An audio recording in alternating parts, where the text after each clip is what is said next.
కోరికను మన్నించి ఆ తన యొక్క విశ్వరూపం చూపించడానికి భగవంతుడు ఆ సంసిద్ధులైనారు. సో ఈ యొక్క రూపము ఆ చాలా అరుదు చూడటం. అందరికీ ఈ రూపాన్ని మనకి చివరిలో భగవంతుడు మరి చెప్తాడు. ఈ యొక్క నువ్వు చూసినటువంటి ఈ రూపాన్ని చూడాలని దేవతలు కూడా ఇప్పుడు ఉవ్విళ్ళూరుతూ ఉంటారు, భగవంతుని యొక్క విశ్వరూపం. సో ఇదేంటంటే కుతూహలం, క్యూరియాసిటీ. క్యూరియాసిటీ అనేది మనకి చిన్నప్పటి నుంచి క్యూరియాసిటీ ఉంటుంది. ఇప్పుడు చూడండి, చిన్నపిల్లలు తెలుసుకోవాలని చాలా అన్ని తెలుసుకోవాలని చాలా ఇదిగా ఉంటుంది అనమాట. ఇదేంటి అదేంటి. సో వాళ్ళు ఏం చేస్తుంటారు, నోట్లో పెట్టుకుని ట్రై చేస్తూ ఉంటారు. ఏంటి, ఎలా ఉంది, లేకపోతే తినొచ్చా, ఏదైనా కొత్త వస్తువు కనపడితే. సో మెల్లిగా పెరుగుతూ ఉంటే వాటి గురించి తెలుసుకుంటూ తెలుసుకుంటూ పెద్దగా అవుతూ ఉంటాం. సో ఈ కుతూహలం అనేది మనకి, క్యూరియాసిటీ అనేది మనందరికీ ఉండేటువంటి లక్షణం. సో అందులో ముఖ్యంగా మనకి భగవంతుని యొక్క ఆ ఉనికి మనకు తెలియనప్పుడు, అంటే మనం కృష్ణ కాన్షియస్నెస్ లేనప్పుడు మనకి రెండు విషయాలు చాలా విచిత్రంగా అనిపిస్తుంటాయి. ఒకటి, మన ఒక ప్రాణిలో ఏముంది, అసలు మనిషిలో ఏముంది, ఆత్మ ఏంటి, ప్రాణం ఏంటి. సో ప్రాణం ఉన్న వాటి మీద ఆసక్తి ఉంటుంది. ఈ విశ్వం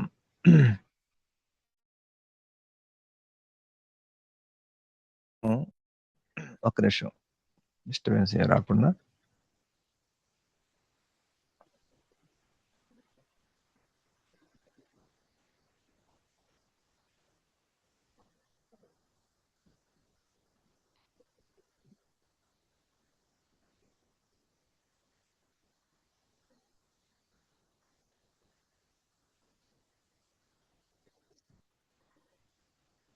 హరే కృష్ణ, వినిపిస్తుందా? Prabhuji Hare Krishna. Okay okay, good. So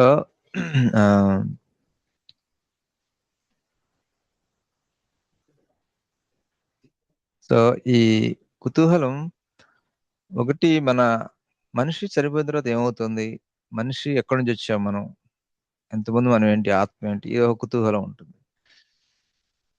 ఇంకొకటి, ఈ విశ్వం ఏంటి, ఇది ఎక్కడి నుంచి వచ్చింది, దీనికి మొదలెక్కడ, చివరెక్కడ, దీని వెనక అసలు ఏముంది, ఎక్కడ అదలా మొదలైంది, ఇది ఎలా అంతం అవుతుంది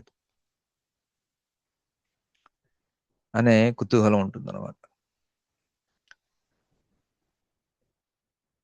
మన ఏమీ ఊహరాని వయసులో కూడాను ఈ చందమామ అంటే పిల్లలకి చాలా విచిత్రంగా ఉంటుంది అనమాట కదా.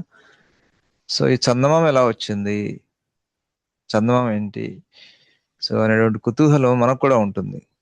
ఈ భూమి ఏంటి, అసలు ఈ చంద్రుడు ఏంటి, మనకి సూర్యుడు ఏంటి, అవి తిరగటం ఏంటి, పగలు రాత్రులు ఉండటం ఏంటి, రాత్రుల పూట నైట్ బల్బ్ లాగా చంద్రుడు మనకి ఆ కనిపించటం ఏమిటి అని మనకి ఇవన్నీ కుతూహలంగా ఉంటుంది మనకి తెలుసుకోవాలి.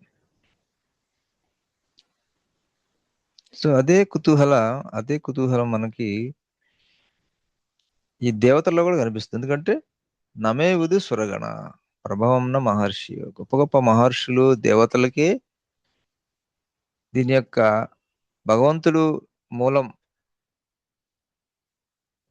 అన్న విషయం తెలుసు, కానీ ఎలా మూలము, ఎలా ఉన్నాడు, ఎలా ఇది విశ్వం ఉన్నది అనేది వాళ్ళకి తెలియదు అనమాట. సో వాళ్ళు కూడా ఈ విశ్వాన్ని సందర్శించుకోవాలి, విశ్వరూప సందర్శన అనేటువంటి కుతూహలం ఉంటుంది. సో ఇప్పుడు కూడా మీరు చూశారనుకోండి, ఈ టెలిస్కోపుల ద్వారా కదా మంచి మంచి చిత్రాలు వస్తూ ఉంటాయి.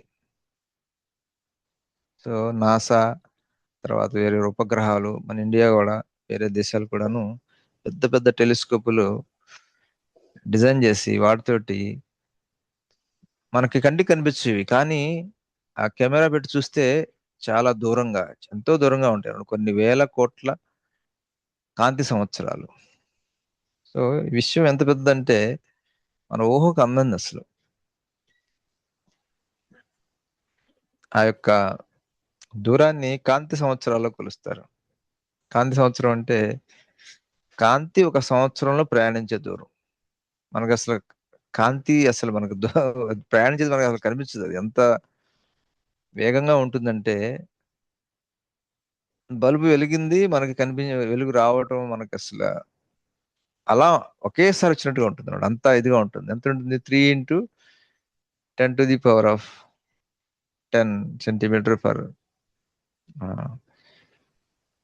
అది ఉంటుంది. 10⁸ ఎంతో ఉంటుంది.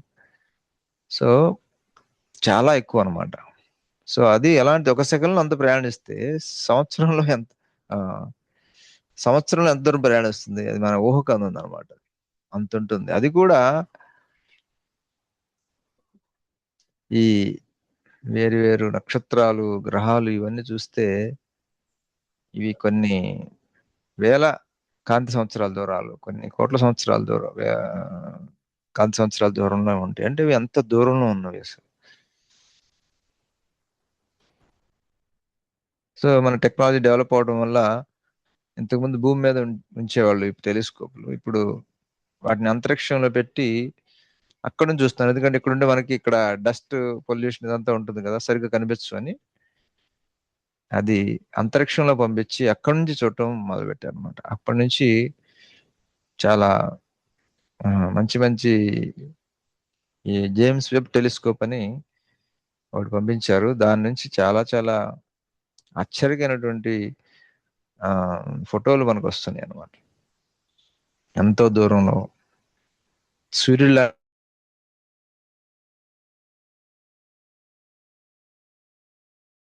సో ఆ కాంతించేటువంటి ఈ నక్షత్రాలు ఆ ఎన్నో వేల కోట్లు, ఎన్ని లక్షల కోట్లు ఉన్నాయి అలాంటి సూర్యులు. సో సో విశ్వం అనేది చాలా చాలా చాలా పెద్దదనం. సో అది తెలుసుకోవాలని కుతూహలం అందరికీ ఉందన్నమాట. ఈ శాస్త్రవేత్తలు కూడాను దీని మొదలు తెలియదు, అంతవరకు చివరి తెలియదు, ఎంత దూరం ఉందో తెలియదు. అంటే ఊహాగానం వాళ్ళ ఈక్వేషన్ల ద్వారా అవి పెట్టుకుని ఆ, వాళ్ళు ఏంటంటే ఒక అంచనా వేస్తారు అనమాట. కానీ అది కరెక్ట్ కాదో తెలిసేది ఏంటంటే నిజానికి ఎవరన్నా ఆ అంచు వరకు చూడగలిగితే, కానీ ఇప్పటి వరకు ఎవరు ఆ అంచు వరకు చూడలేదు. అలాగే ఎంత దూరం చూడగలం అనే దాని మీద కూడా మనకి ఒక పరిధి ఉందన్నమాట, లిమిట్. కొంత దూరం మించి మనం చూడలేము ఈ విషయంలో. దాన్ని ఏమంటారంటే థియరిటికల్ లిమిట్ అంటారు.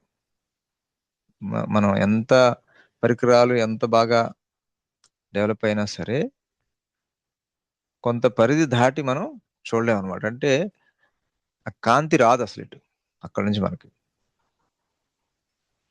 సో దీన్నే ఇన్విజిబుల్ యూనివర్స్ అని అంటారు, కనిపించని విశ్వం అనమాట. సో ఈ విధంగా విశ్వం అనేది చాలా చిన్న పిల్లల దగ్గర నుంచి పెద్దవాళ్ళ దాకా, తర్వాత సైంటిస్టుల దగ్గర నుంచి దేవతల దాకా అందరికీ విశ్వం గురించి తెలుసుకోవాలనేటువంటి కుతూహలం ఉంటుంది అనమాట. ఎందుకంటే విశ్వం అనేది ఎప్పుడైతే మనం విశ్వం గురించి ఆలోచిస్తామో అప్పుడు భగవంతుడి గురించి ఆలోచించక తప్పదనమాట. మన యొక్క మూలాల గురించి ఆలోచించక తప్పదనమాట. సో భగవంతుణ్ణి నిర్వచించాలి అంటే ఎలా? మన వేదాంత సూత్రం ఎలా నిర్వచిస్తుందంటే భగవంతుని జన్మాది యస్య యతః. జన్మాది అంటే జన్మ మొదలుకొని ఏది ఈ విశ్వం. జన్మాది అస్య అస్య యతః. అస్య అంటే ఎవరి నుంచి ఈ విశ్వం పుడుతోందో, ఎవరి మీద ఆధారపడి ఉంటుందో, ఎవరిలోకి మళ్ళీ లీనమవుతుందో అతడు భగవంతుడు. మన వైదిక సంస్కృతిలో భగవంతుడి నిర్వచనం చాలా అద్భుతంగా ఉంటుందన్నమాట. ఒకటే కాదు, చాలా నిర్వచనాలు ఉన్నాయి. నిర్వచనం అంటే ఒక వ్యక్తిని నిర్దిష్టంగా, ఒక వ్యక్తిని గాని, వస్తువుని గాని నిర్దిష్టంగా వేరే వాటి నుంచి మనం వేరు చేసే విధంగా దాని గురించి గాని మనం చెప్పగలిగితే దాన్ని నిర్వచనం అనొచ్చు అనమాట. సో ఇప్పుడు మనం ఎవరైనా ఆ తెలియని అబ్బాయిని గురించి చెప్పానుకోండి, ఆ ఫలానా రమేష్‌నో ఎవరినో పిలిచి రమ్మన్నాం అనుకోండి. ఇప్పుడు రమేష్‌ని గుర్తుపట్టడం ఎలా? నిర్వచించడం ఎలా? డిఫైన్ చేయడం ఎలా? ఆయన రెడ్ షర్ట్ యేసుకుంటాడు. అంటే ఆ రోజు ఆయన రెడ్ చేసుకున్న ఆయనొక్కడే. సో, రెడ్ షర్ట్ అనేది ఆయన యొక్క డెఫినిషన్ అయిందనమాట ఆ రోజు. ఎందుకంటే ఆ షర్ట్ ద్వారా ఆయన్ని మిగతా వాళ్ళ ద్వారా నుంచి వేరు చేయొచ్చు. సో, అదేవిధంగా భగవంతుడిని వేరే వాళ్ళ నుంచి, అందరి నుంచి వేరు చేసే ఎటువంటి గుణాలు లేదా వివరణలే నిర్వచనం అనుకోవచ్చనమాట. సో, అందులో అతి ముఖ్యమైనది ఏంటి అంటే జన్మాది యస్య యతః. ఎవరి నుంచైతే ఈ విశ్వం వస్తుందో అతడు భగవంతుడు. సో, ఇది మన వేదాంత సూత్రం యొక్క రెండవ సూత్రం ఇది. సో, ఇంత పెద్ద ఆహ్, విశ్వాన్ని మనం తెలుసుకున్నప్పుడు, దీని మూలాలు తెలుసుకున్నప్పుడు భగవంతుడి దగ్గరికి రాక మానదనమాట ఆలోచన. సో, అందుకనే అర్జునుడు కృష్ణుడే భగవంతుడు అని నిరూపించడం కోసం ఒక, ఒక ప్రయోగంలాగా, ఒక ప్రయోగంలో నిరూపించబడినట్టుగా ఇంతమంది ముందు ఆ ప్రశ్న అడిగి దానికి భగవంతుడు అర్జునుడికి ప్రత్యేకమైనటువంటి కళ్ళు ఇచ్చి ఆ యొక్క విశ్వరూపాన్ని ప్రదర్శించినప్పుడు అది అందరికీ ఒక ప్రూఫ్ లాంటిదనమాట. అర్జునుడు తన యొక్క టెస్టిమోనీ అంటారు చూసారా? ఇప్పుడు చూడండి, టెస్టిమోనీ అంటారు. మనకు కోర్టులోకెళ్ళినా గాని మనకు సాక్ష్యం చెప్తా ఉంటాం. సో, అర్జునుడు ఏంటంటే సాక్ష్యం అనమాట. భగవంతుడు శ్రీకృష్ణుడే భగవంతుడు, పరమేశ్వరుడు. ఈశ్వర పరమకృష్ణ సచ్చిదానంద విగ్రహ అనాదిరాదిర్ గోవింద సర్వకారణ కారణ. సో అర్జునుడు ఏంటంటే మనకి సాక్ష్యం. ప్రత్యక్షంగా అక్కడ చూశాడు. అక్కడ ఉన్నటువంటి యుద్ధంలో ఉన్న వాళ్ళందరూ కూడాను అది వివరించాడు. ఏమేమి చూస్తున్నాడు. అర్జునుడు చూసేటప్పుడు కేవలం తను చూసి ఊరుకోలా. ఏమేమి చూస్తున్నాడో అన్ని వివరించాడు. మాటలతో చెప్తున్నాడు. నాకు ఇది కనిపిస్తుంది, అది కనిపిస్తుంది, ఆ రూపం కనిపిస్తుంది.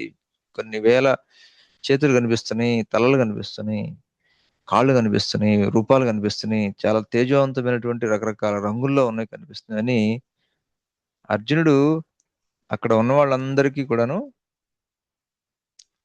వివరిస్తున్నాడు ఏమేమి చూస్తున్నాడు అని. రన్నింగ్ కామెంటరీ అంటే చూసారా? ఇప్పుడు మనకి టీవీలు రాకముందు మనకి రన్నింగ్ కామెంటరీలు ఉండేవి. రేడియోలో వస్తుండేవి. సో ఏంటంటే ఆ క్రికెట్ మ్యాచ్ జరుగుతున్నప్పుడు మనం అక్కడ ఉన్నాం కాబట్టి అక్కడ ఉండి చూసిన వాళ్ళు దాని గురించి చెప్తూ ఉంటే మనం విని దాన్ని అర్థం చేసుకునేవాళ్ళం. లేకపోతే దాన్ని మన మనసులో చూడగలిగేవాళ్ళం కదా! ఇలా బంతిని కొట్టాడు, బౌండరీ పోయింది, కీపర్ పట్టుకున్నాడు, లేకపోతే అది చేశారు, ఇది చేశారు అని చెప్పేసి వాళ్ళు వివరిస్తుంటే మనం ఎక్కడి నుంచే ఊహించుకుని దాన్ని మన మనోనేత్రంతో చూడగలిగేవాళ్ళం.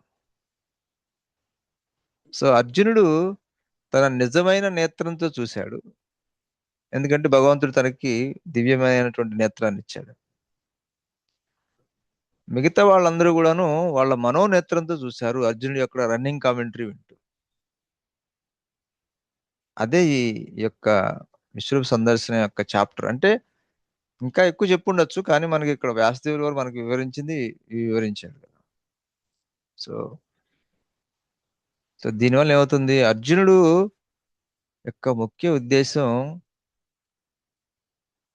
శ్రీకృష్ణుడు పరబ్రహ్మ. బ్రహ్మ నిర్వచనానికి సరిపడే వ్యక్తి ఎవరైనా ఉన్నారంటే అది కృష్ణుడే. శ్రీకృష్ణుడు ఒక్కడే. కృష్ణుడన్న రాముడు, విష్ణు అందరూ ఒకటే.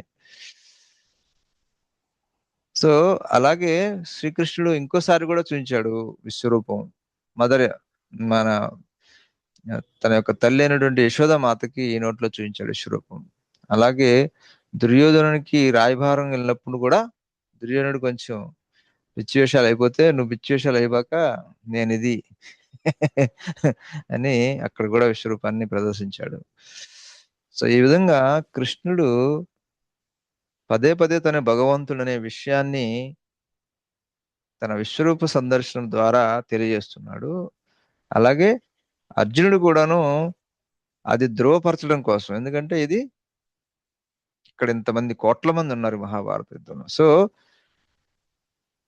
ఇప్పుడు ఈ విశ్వరూపం అడిగి భగవంతుడు నాకు చూపిస్తే నేనే సాక్ష్యం భగవంతుడని, శ్రీకృష్ణుడి భగవంతుడి దానికి ప్రూఫ్ ఏంటంటే వేదాంత సూత్రంలో ఉన్నటువంటి దాన్ని సాటిస్ఫై చేయగలిగిన ఏకైక వ్యక్తి శ్రీకృష్ణుడు. సో ప్రభుపాదారి మనకి మన ఈ తాత్పర్యంలో భాష్యంలో భక్తులకి భగవంతుని విశ్వరూపం చూడాలని అంత ఉత్సాహంగా ఉండదు, ఎందుకంటే అందులో ఎక్కువగా డీటెయిల్స్ ఉంటాయి అనమాట. ఈ యూనివర్సిటీ ఇది ఒక మెషిన్ లాంటిది, ఇది ఎలా రన్ అవుతుంది ఏంటి అనేది కదా. మన స్నేహితులు కూడా ఉంటారు మెషిన్లు, మనకు కూడా ఉత్సాహం ఉంటుంది ఇప్పుడు వెళ్ళి ఫ్యాక్టరీకి వెళ్ళి చూస్తుంటాం. కానీ ఏంటంటే ఒకసారి అంతే, అది దానివల్ల మనకి దాంతో మనం ఏం సంబంధం ఏర్పరచుకోలేం మెషిన్ల తోటి కదా. సో ఈ విశ్వం కూడా ఒక మెషిన్ లాంటిది అనమాట. సో దాంతో ఎక్కువగా భక్తులకి భగవంతుని యొక్క నేరుగా ఉన్నటువంటి మాధుర్యమైన లీలలు అందులో ఉండవు అనమాట. ఎందుకంటే సృష్టి లాంటిది ఎలా నడుస్తుందనే దానికి ఇది చూసి ఎంత గొప్పగా ఉంది అనుకుంటారు. కానీ భక్తులకి అంతటితో ఆగరు. భక్తులకి ఏంటంటే భగవంతుడితో ప్రేమపూర్వకమైన భక్తిపూర్వకమైన సంబంధం, నేరుగా సంబంధం కావాలి. అప్పుడే వాళ్ళు దానికి ఆ సంతృప్తి చెందుతారు అనమాట. అందువల్లనే భగవంతుని సృష్టి అయినటువంటి సృష్టిని కూడా చూపిస్తారా అంటే అంత ఇంట్రెస్ట్ ఉండదు వాళ్ళకి. నాకు ఈ సేవ బాగుంది, నాకు అది ఏం అవసరం లేదు అని భక్తులకి అలా అనిపిస్తున్నాడు. కానీ అర్జునుడు ఎందుకు ఇక్కడ ఆ విశ్వరూప చూపించమని అడుగుతున్నాడంటే తను ఒక సాక్ష్యం అవుతాడు అనమాట. అక్కడ ఉన్న వాళ్ళకి లేని వాళ్ళకి. అది సంజయుడు చెప్తుంటే ఇక్కడ భీష్ముడు కాదు ధృతరాష్ట్రుడు అంటున్నాడు కదా, తనకి ఒక ప్రూఫ్ అవుతుంది. సో అదే విధంగా ఇది వచ్చే తరాల వారికి ఇదేమవుతుంది, ఒక రుజువు. శ్రీకృ అర్జునుడు సాక్ష్యం అనమాట, శ్రీకృష్ణుడు స్వయాన భగవంతుడు అనేదాన్ని. సో అలాగే ఈ విశ్వం అనేది మొదట్లో ఒక శక్తి రూపంలో ఉంటుంది, అది కూడా అవ్యక్తమైనది, కనిపించదు అనమాట ఆ శక్తి అనేది. ఎప్పుడైతే ఈ విశ్వాన్ని భగవంతుడు సృష్టించుతా అనుకుంటాడో అది మెల్లమెల్లగా భగవంతుని దృష్టి దాని మీద పడి కాలం యొక్క ఆ సన్నిధిలో ఈ భౌతిక శక్తి అనేది విశ్వాంత రూపంగా మారుతుంది అనమాట. సో ఈ విశ్వం అనేది కేవలము ఒక భౌతిక శక్తే కాదు, దీనికి చాలా మంది దేవతలు ఉన్నారు, చాలా గొప్ప గొప్ప చాలా వ్యక్తులు దీన్ని నడుపుతున్నారు. సో అందువల్లనే ఈ విశ్వంలో ఏది ఉన్నా కానీ దాని వెనక ఒక వ్యక్తి ఉంటాడు అనమాట. సో కొన్ని చోట్ల భగవంతుడే స్వయంగా ఉంటాడు. ఏది జీవుడి వల్ల కాదో, లేదా జీవుడు అది చేయటానికి ఎవరు అర్హత కలిగిన వాళ్ళు ఎవరు లేకపోతే భగవంతుడే స్వయంగా ఆ యొక్క పోస్ట్ ని తీసుకుంటాడు. అలాగే కొన్ని పరమాత్మ రూపం ఎవరు తీసుకోలేరు. అలాగే ఈ ఈ పాలకడిలో పడుకుని ఈ విశ్వాలు సృష్టించటం. సో కొన్ని కేవలం భగవంతుడే చేయగలడు. సో అందువల్ల ఈ విశ్వరూపం అన్నప్పుడు ఏంటంటే ఎన్ని రూపాలు కూడాను ఒక విధంగా భగవంతుడి రూపాలే, వేరే వ్యక్తులు అయినప్పటికీ వాళ్ళకి ఆ శక్తిని ఇచ్చినటువంటి వ్యక్తి శ్రీకృష్ణుడు. సో అందువల్ల మన విశ్వరూపం అంటే అందులో వీళ్ళందరూ కూడా వస్తారు, దేవతలందరూ కూడా వస్తారు, ఇంకా గంధర్వులు, రాక్షసులు, వీళ్ళు కూడా రాక్షసులు కాదు గంధర్వులు, ఎవరైతే వీటన్నిటిని మెయింటైన్ చేస్తారో వాళ్ళందరూ వస్తారు. కానీ వీళ్ళందరూ కూడా ఇంక్లూడెడ్, రాక్షసులు కానీ జంతువులు కానీ ఇవన్నీ కూడా ఇంక్లూడ్ అయ్యాయి విశ్వరూపంలో, ఒక భాగం లాగా అనుకోవచ్చు. కానీ ఈ విశ్వాన్ని మేనేజ్ చేయాలంటే చాలా మంది ఉన్నారు బట్ భగవంతుడి పనిచేసేవాళ్ళు, అవన్నీ కూడా చూస్తాం మనం. అలాగే చాలా చోట్ల భగవంతుడే స్వయంగా అన్ని మేనేజ్ చేస్తుంటాడు. సో ఆ అన్ని రూపాలు కూడా తేజవంతమైన దివ్యమైన రూపాలు. ఆ రూపాలు కూడా ఏంటంటే ఈ విశ్వంని మేనేజ్ చేయటం కోసం, పరిపాలించటం కోసం వచ్చిన రూపాలు కాబట్టి అవి మళ్ళీ విశ్వం వెళ్ళిపోయిన తర్వాత అవి కూడా వెళ్ళిపోతాయి. అవి వెళ్ళిపోయినాయి అంటే అవ్యక్తంగా అవుతాయి అన్నమాట. ఎలా అయితే ఈ విశ్వము మొదట్లో శక్తిగా ఉండి అవ్యక్తంగా తర్వాత వ్యక్తీకరించబడిందో, అలాగే భగవంతుడు కూడా ఈ యొక్క విశ్వంలో తన యొక్క వివిధ పాత్రలు విశ్వం వచ్చినప్పుడు వ్యక్తీకరించబడతాయి. విశ్వం మళ్ళీ భగవంతుని శరీరంలోకి వెళ్ళిపోయినప్పుడు అవి కూడా అవ్యక్తీకరణ అయిపోతాయి అన్నమాట, అవ్యక్తం అయిపోతాయి. సో అందువల్ల ఈ రూపాలు అనేవి తాత్కాలికమైనవి. అంటే ఈ విశ్వంలో విశ్వరూపంలో కనిపించేటువంటి కొన్ని రూపాలు. సో అది మనం గుర్తుంచుకోవాలి. ఎందుకంటే ఈ విశ్వం కూడా భగవంతుని శక్తే కానీ ఇది కూడా తత్కాలికము. కానీ శక్తి మాత్రం ఎప్పుడు ఉంటుంది, రూపాంతరం చెందుతుంది విశ్వం లాగా, మళ్ళీ మొదట్లోకి శక్తిలోకి వెళ్ళిపోతుంది అనమాట. సో అందువల్ల అర్జునుడు అడిగాడు కాబట్టి కృష్ణుడు చూపిస్తున్నాడు. సో చూపించేప్పుడు ఏమంటున్నాడు, పశ్చమే పార్థ రూపాని. సో నువ్వు అడిగినటువంటి ఈ విశ్వరూపాన్ని చూడు. శతస్సు అత సహస్రశ, శతస్సు అత సహస్రశ, వందల వేల దివ్యమైన రూపాలు ఉన్నాయి ఇందులో. ఎంతో కాంతివంతమైన విధమైన రూపాలు, ఇది వివిధ వివిధ రంగుల్లో ఉన్నవి, కాంతివంతంగా ఉన్న వివిధ రూపాలు ఉన్నాయి. సో చూడు అని భగవంతుడు చూపిస్తున్నాడు. అందులో ఏమున్నాయి అనేది, ఏమేమి చూపించాడు, అర్జునుడు ఏం చూశాడు అనేవి మిగతా ఈ చాప్టర్ లో వస్తాయి. అవి నెక్స్ట్ క్లాసుల్లో చెప్తారు. మళ్ళీ మనకు కూడా వచ్చే వారం వరకు ఏదో ఒకటి ఉంటే మనకు కూడా వస్తే మనం కూడా కొంచెం చెప్పుకుందాం వచ్చే వారం. అంతవరకు హరే కృష్ణ హరే కృష్ణ, కృష్ణ కృష్ణ హరే హరే, హరే రామ రామ రామ హరే హరే. సో ఏమైనా ప్రశ్నలు ఉన్నాయా? హరే కృష్ణ. మహారాజ్ ఒక్కడొక్కరు చెప్పండి. ముందు ఎవరు చెప్తారు? రామణరావు. హరే కృష్ణ. ప్రణపణం మహారాజ్. హరే కృష్ణ ప్రభుజీ. మహారాజ్ అసలు అంటే నాకు అంటే బేసిక్ డౌట్ మహారాజ్ అది. మీ బాస్ నవ్వు కూడా రావచ్చు. కాకపోతే ఏంటంటే ఇది ఓన్లీ భారతదేశంలోని భగవంతుడు హస్తపాటికి పుట్టడం ఏంటి మహారాజ్? ఈ మొత్తం ఇంత విశ్వంలో మనకి ఈ భారతదేశంలోని గొడవలు ఇవన్నీ రాక్షసులు ఇవన్నీ కూడా ఇక్కడే పుట్టి అన్నిసార్లు ఇక్కడికి రావడం, మిగతాది ఎక్కడో కూడా లేకుండా ఆయన ఓన్లీ భారతదేశంలో పుట్టడం ఏంటి మహారాజ్ ఇది?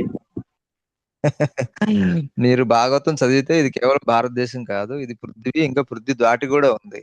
కాకపోతే ఆ యొక్క వైదిక సంస్కృతి తగ్గుతూ తగ్గుతూ తగ్గుతూ ఇప్పుడు భారతదేశంలో ఉంది, మిగిలింది. ఎందుకంటే ఇక్కడ భగవంతుడు స్వయంగా రావటం వల్ల ఆ శక్తి వల్ల ఇంకా కొనసాగుతుంది. ఇది కూడా కలియుగం పోయేటప్పటికి మెల్లిగా తగ్గి తగ్గి తగ్గి తగ్గి తగ్గి చిన్నదైపోతుంది.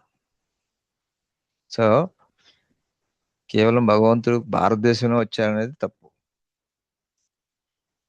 అంటే మిగతా చోట ఎక్కడో కూడా అసలు ఆ ఛాయలు కూడా కనబడట్లేదు కదా మహారాజ్.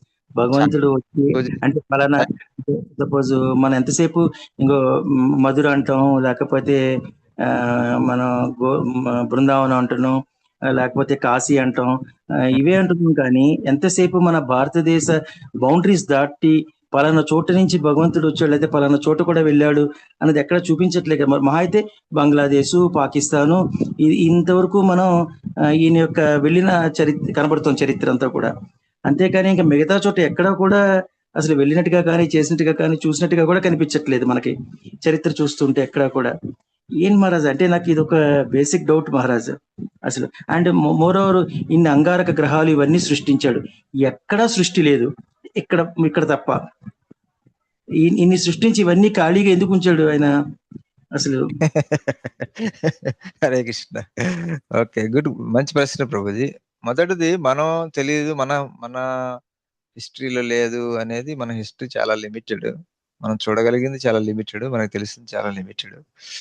కానీ మనం ఇప్పుడు మనకి ఇది చాలు, ఇది ఎక్కువ అవసరం లేదు. నెంబర్ 1. నెంబర్ 2,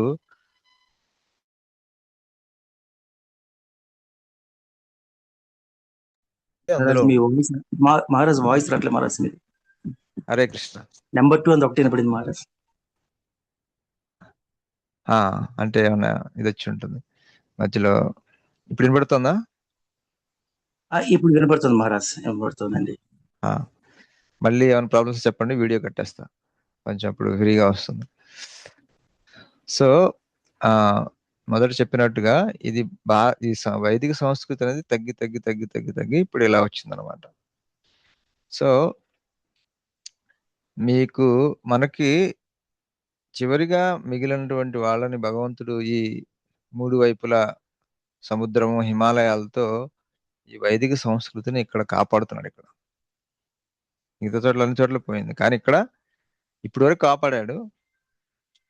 సో ఎప్పుడైతే సైంటిఫిక్ రివల్యూషన్ వచ్చిందో అప్పుడు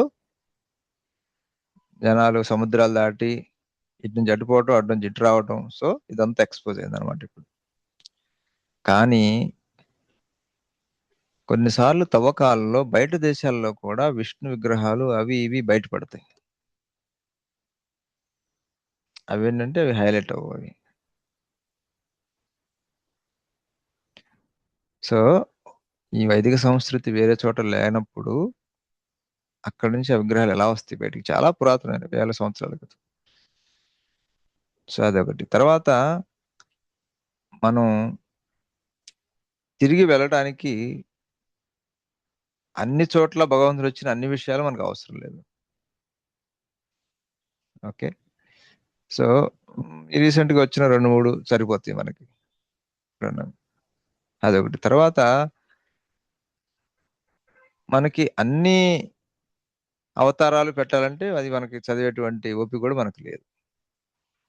అలాగే మీకు పలానా దీని తర్వాత అక్కడ ఈ అవతారం వచ్చింది అది ఇది అంటే మళ్ళీ అక్కడ కూడా వెళ్ళడం ట్రై చేస్తాం కదా. సో అక్కడికి వెళ్ళడం ఏమవుతుంది, అప్పుడు అక్కడ మనకి ఉన్నటువంటి కల్చర్ ఎప్పుడైతే ఎక్స్పోజ్ అవుతామో డిగ్రేడేషన్ అవుతుంది అనమాట. సో అందువల్లనే మన వాళ్ళు నియమాలు కూడా పెట్టారు, ఇక్కడ మన సముద్రాలు దాటిపోవద్దని. దానివల్ల ఏంటంటే ఎప్పుడైతే మనం డిగ్రేడ్ అయినటువంటి కల్చర్కి ఎక్స్పోజ్ అవుతామో మనం కూడా డిగ్రేడ్ అవుతాం అనమాట. సో అదొక కారణం. సో తర్వాత భగవంతుడు కేవలం ఎక్కడికి రాలేదు, వేరే చోట్ల కూడా డెఫినెట్ గా వచ్చాడు. కాకపోతే మనకు అవి లేవు, మన దగ్గర లేవు, మనకి ఆ ఇన్ఫర్మేషన్ లేదు మనకి.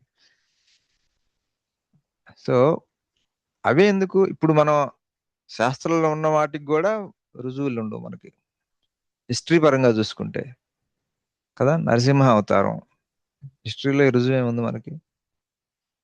కృష్ణుడి కొంత ఉంది, ఏదో ద్వారకా చెప్పుంది కాబట్టి అది కనపడుతుంది, అది సముద్రం కింద, సో ఏదో కొంచెం ఇదే అనిపించింది. రాముడికి రామసేతు అంటున్నారు, అది కూడా చాలా కాంట్రవర్సీ. సో హిస్టరీ పరంగా మనం హిస్టరీకి అంత పవర్ లేదు, అంత ఆ నిజాన్ని బయటకు తీసే పవర్ దానికి లేదు. కొంతవరకే దానికి పవర్ ఉంటుంది అనమాట హిస్టరీకి.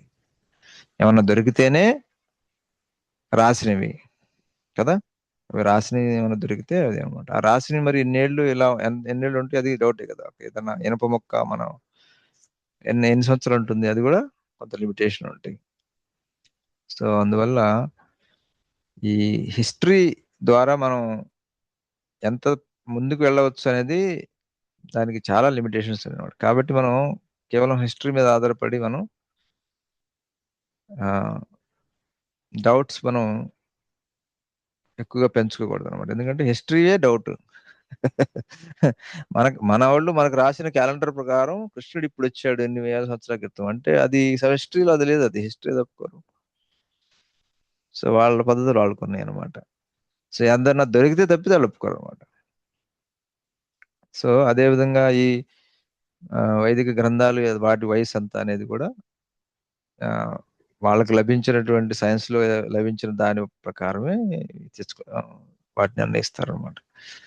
సో అవేంటంటే దొరకలేదంటే అది తెలియదు అనమాట, వాళ్ళు ఒప్పుకోరు అది. సో అందువల్ల ఈ సైన్స్ బేస్డ్ హిస్టరీకి లిమిటేషన్స్ ఉన్నాయి ఒకటి.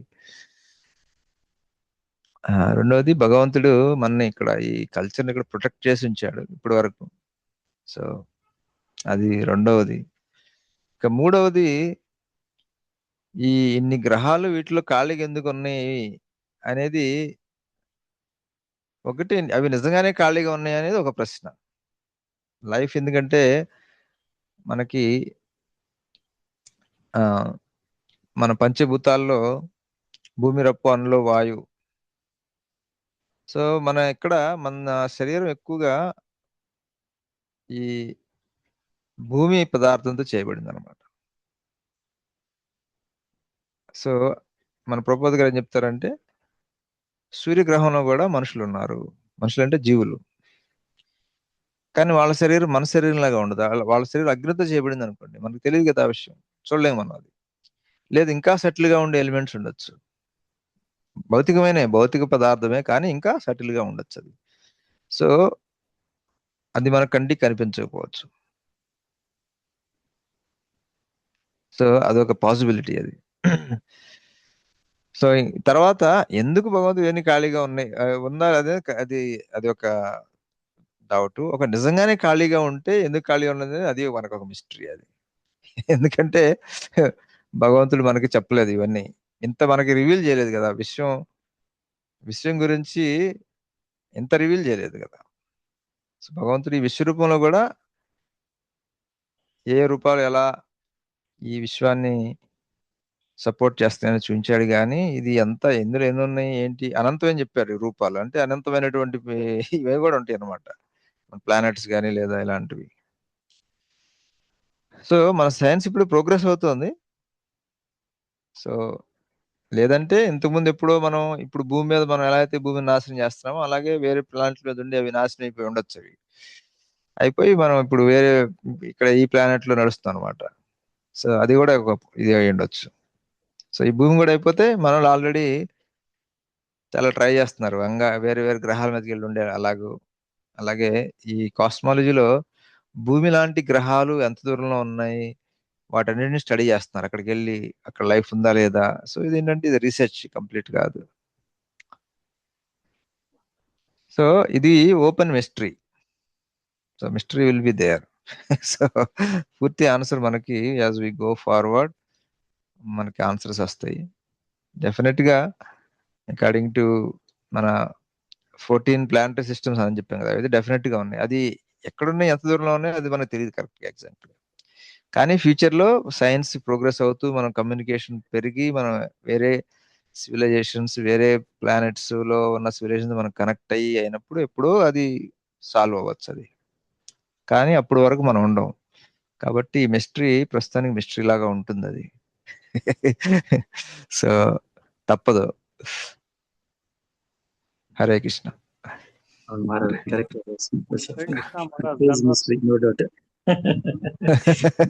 యూనివర్స్ అంటేనే మిస్టరీ, లార్డ్ అంటేనే మిస్టరీ, అన్ని మనకి ఎందుకు చెప్పాలి మీకు.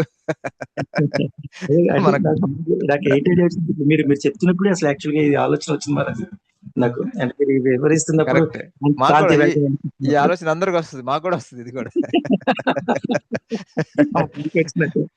ఇంకోటి ఏంటంటే మనకు అన్ని తెలియాల్సిన అవసరం ఉందా, ముందు చెప్పినే తెలుసుకోవట్లేదు మనం కదా.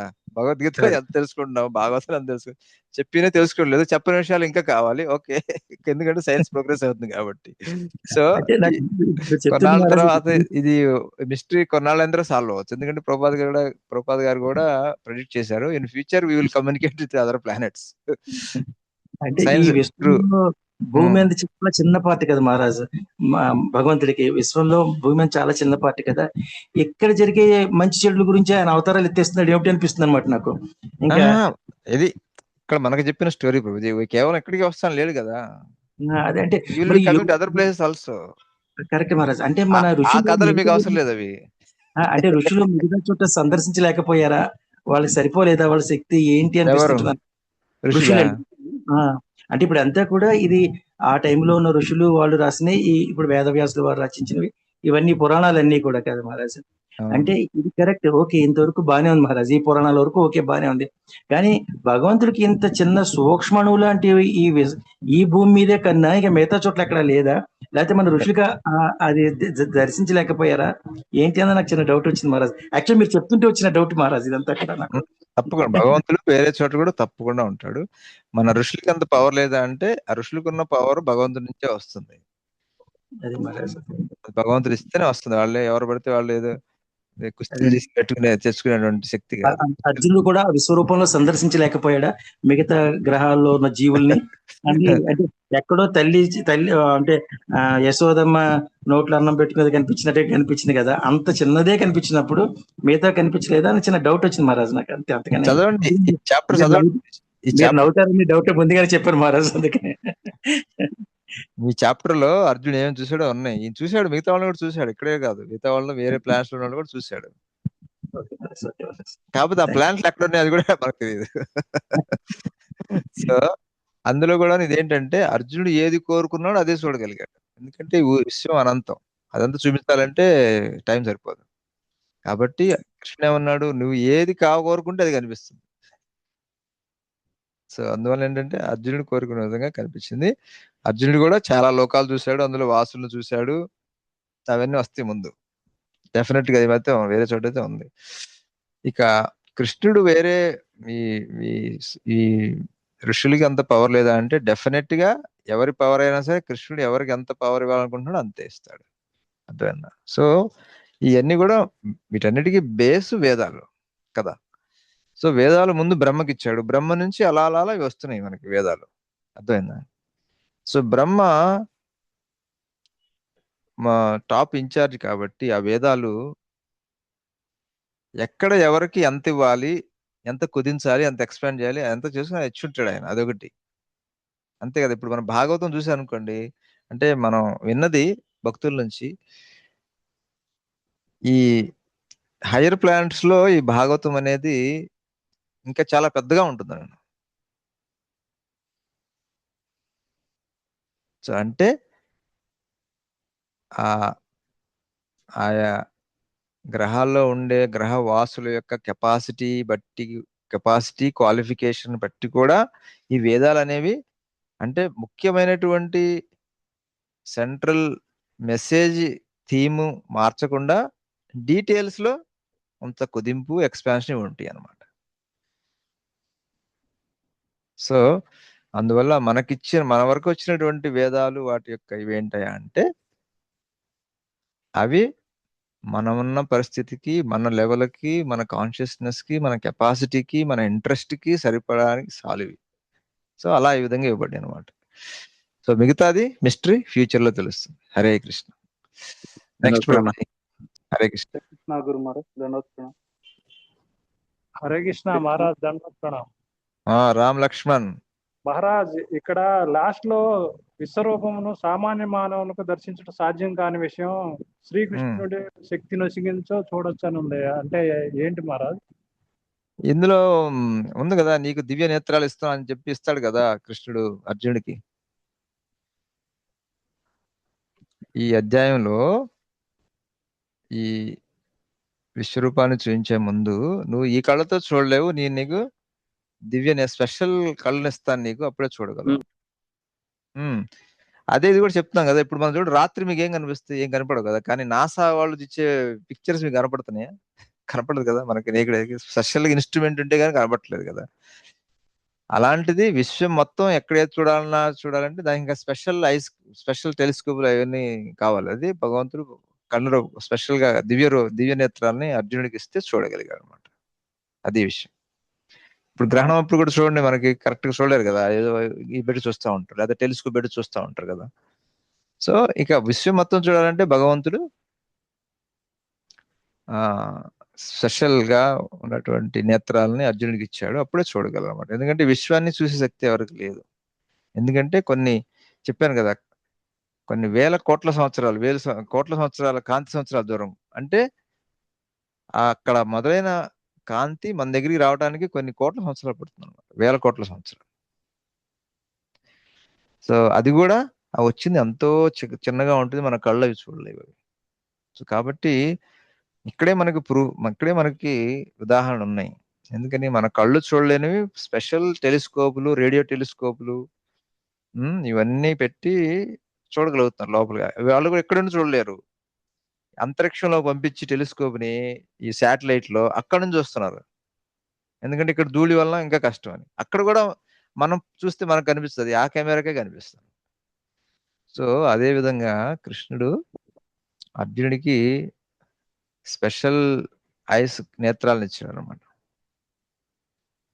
అలాగే భక్తుడికి అన్ని తెలుస్తాయి అంటారు కదా మహారాజ్. భక్తుడికి అంటే కృష్ణుడికి శరణాగతి పొందిన భక్తునికి అన్ని తెలుసు అని ఉంది కదా. ఎక్కడ ఉంది అన్ని తెలుసు? అంటే ఇప్పుడు అర్జునుడు ఆయన కృష్ణుడు భక్తుడు కదా. భక్తుడైతే అన్ని తెలియ ప్రభుజీ. ఆత్మ ఎంత ప్రభుజీ? అన్ని తెలుస్తాయి. ఎలా తెలుస్తాయి? పరమాత్మ మొత్తం ఎలా అంటే తెలుస్తుంది? కృష్ణుడి గురించి ఇంట్రెస్ట్ ఉన్నోళ్ళకి కృష్ణుడు తెలియపరుస్తాడని కదా. అది కృష్ణుడి ఇష్టం. మళ్ళీ ఇంట్రెస్ట్ ఉన్నంత మాత్రం అన్ని చెప్తాడం లేదు. అది కూడా యాక్చువల్ కృష్ణుడి ఇష్టం అన్ని. ఏదైనా సర్వకారణ కారణం అంటే ఇష్టం ఉందని నాకు చెప్పాలంటే కృష్ణుడు ఎవరు సర్వెంట్ కాదు కదా. అవునవును. మొదటిగా భక్తులకి ఎలాంటి ఇంట్రెస్ట్లు ఉండవు. ప్రభుత్వం ముందే చెప్పారు కదా. విశ్వరూపం ఇలాంటి విషయాలు ఎక్కువగా మెకానికల్ ఇంజనీరింగ్ ఈ విషయాల్లో భక్తులకి అంత ఇంట్రెస్ట్ ఉండదు. వాళ్ళకి ఏంటంటే కృష్ణుడితో దివ్యమైన లీలలు, కృష్ణుడి యొక్క ఆ, వ్యక్తిత్వము, కృష్ణుడి యొక్క ప్రేమ, భక్తి, వీటి మీద ఎక్కువ ఇంట్రెస్ట్ ఉంటుంది. అవును. ఇప్పుడు నాకు కృష్ణుడి మీద ఇంట్రెస్ట్ ఉంటే నేను భాగవతం మొత్తం చదువుతాను. అలాగా కరెక్ట్. అప్పుడు అన్ని చాలా వరకు చాలా తెలుస్తాయి కదా మాట. అవును. చాలా మందికి చదవమంటే భగవద్గీత చదవమంటే టైం లేదు, భాగవతం చదవమంటే టైం లేదు అంటే వాళ్ళకి ఇంట్రెస్ట్ లేదు వాళ్ళకి. మరి కొంతమందికి ఇప్పుడు మీకు చాలా ఇంట్రెస్ట్, మీరు ఎప్పుడు చదువుతా ఉంటారు. నేను కూడా ఎప్పుడు చదువుతానికి ఇంట్రెస్ట్ ఉంటుంది నాకు. అంటే తెలుసుకోవాలన్న వాళ్ళు ఇప్పుడు చదువుతాం. అదే అంటే ఒక్కొక్కళ్ళకి ఇంట్రెస్ట్ ఉన్న వాళ్ళకి ద్వారా సో తెలుస్తుంది. మీ ప్రశ్న ఏంటంటే స్పెషల్ కళ్ళుంటే గాని చూడలేరు అది. అవును. హరే కృష్ణ.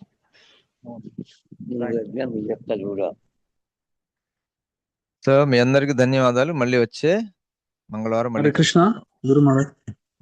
హరే కృష్ణ మహారాజ్ ధన్యవాదాలు. చెప్పండి. 10వ అధ్యాయంలో 21 శ్లోకం భాష్యంలో అయితే ఇక్కడ అడగకూడదు కానీ వచ్చింది కాబట్టి అడుగుతున్నాను. అడగమంటారా? అడగకూడదు అంటే మీరు చెప్తాను. అడగకూడదు, మరి ఎందుకు అడగటం?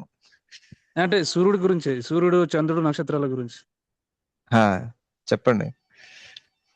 అంటే సూర్యుడే ఈ విశ్వమంతటికి మూలము, నక్షత్రాలు కూడా సూర్యుడు కాంతిని తీసుకునే మెరుస్తున్నాయి అంటున్నారు. మరి అది ఇప్పుడైతే అది ఈ సైన్స్ ప్రకారం అయితే అది కాదు కదా అని ఒక డౌట్.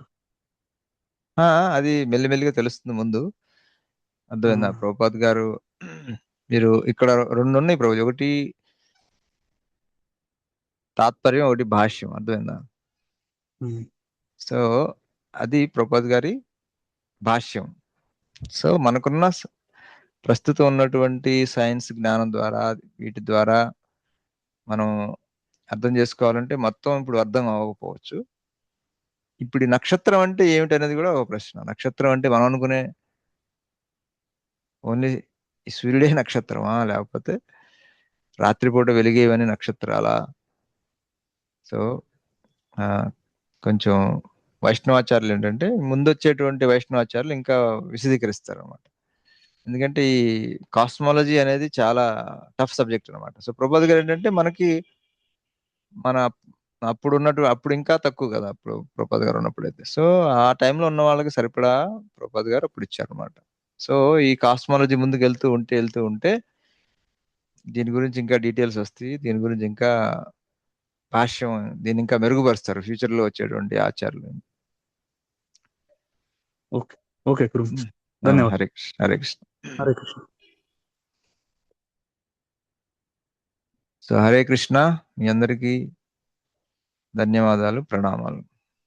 హరే కృష్ణ కృష్ణ కృష్ణ హరే హరే, హరే రామ్ రామ్ రామ్ హరే హరే. जय गुरु महाराज श्रील श्रीपाद की जय, जगत गुरु श्रील प्रभुपाद की जय, भगवान श्री वासुदेव की जय, भगवद गीता की जय. हरे कृष्ण. हरे कृष्ण महाराज. హరే కృష్ణ. మన అందరం కూడా మహారాజ్ గారికి ఒకసారి హరే కృష్ణ ద్వారా కృతజ్ఞతలు తెలియజేస్తున్నాం. హరే కృష్ణ మహాప్రభు. అందరూ మ్యూట్ అందిస్తుంది. హరే కృష్ణ హరే హరే రామ హరే రామ రామ హరే హరే కృష్ణ కృష్ణ హరే హరే రామ హరే రామ రామ రామ హరే హరే హరే కృష్ణ హరే హరే హరే రామ రామ రామ హరే హరే.